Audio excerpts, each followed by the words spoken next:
نرحب الآن معنا من العاصمة المغربية الرباط بالإعلام الرياضي خالد ياسين.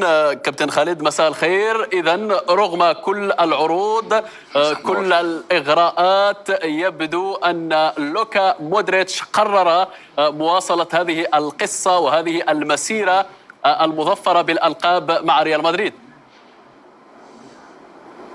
بالطبع، وهذا هو المهم، أن الجانب الرياضي هو الذي انتصر في نهاية المطاف. فضل ألا يأخذ مبلغ 200 مليون دولار، وفضل البقاء في ريال مدريد ليصبح، وقد سيكون بالتالي مع هذا الموسم ونهاية هذا الموسم، ثاني أكبر لاعب يمارس في ريال مدريد على أعلى مستوى بعد بوشكاش الذي كان قد أنهى مسيرته ب 39 عاما و63 يوم. هو سيتفوق هذا الموسم في شهر نوفمبر القادم على باكو بويو الذي لديه كان قد مارس مع ريال مدريد كحارس مرمى متميز ب 38 سنة و63 يوم. لوكا مودريتش مرشح لكي يكون القيدوم، أن يكون القائد، أن يكون الملهم لوسط الميدان. إذا ريال مدريد تمسك به وعرض عليه وهو وافق على هذا العرض، هذا يعني أن هناك تصور لريال مدريد يريد أن تكون هذه المرحلة الانتقالية سلسة.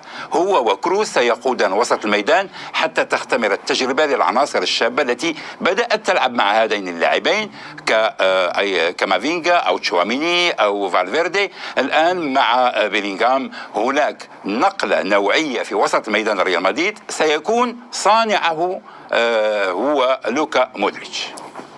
كابتن خالد، لا أحد يختلف عن الإمكانيات الفنية الهائلة لهذا اللاعب، فضلا عن التجربة الكبيرة التي خطها مع ريال مدريد، لكن برأيك على المستوى البدني وهو في هذا العمر، هل ما زال مودريتش قادرا على العطاء بنفس اللياقة، بنفس الفعالية على مستوى خط وسط الميدان بالنسبة لريال مدريد؟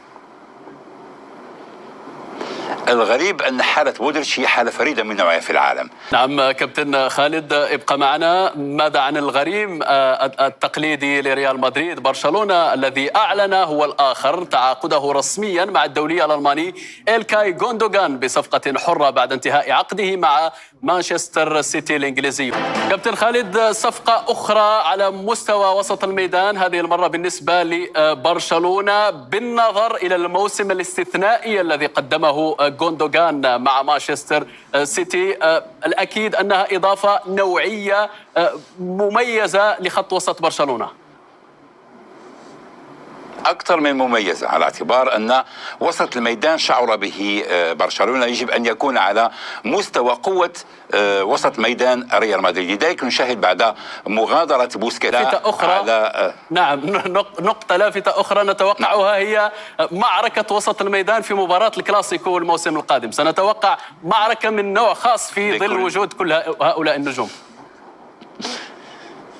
بكل تأكيد، ونحن مقبلون ربما إذا ما نجح برشلونة في التعاقد مع داني باريخو الذي كان قد تكون في ريال مدريد وهو ابن ريال مدريد قادم من فياريال. اللاعب يشترط 2 نعم كابتن خالد ياسين، الإعلامي الرياضي، كنت معنا من العاصمة المغربية الرباط. شكرا جزيلا لك.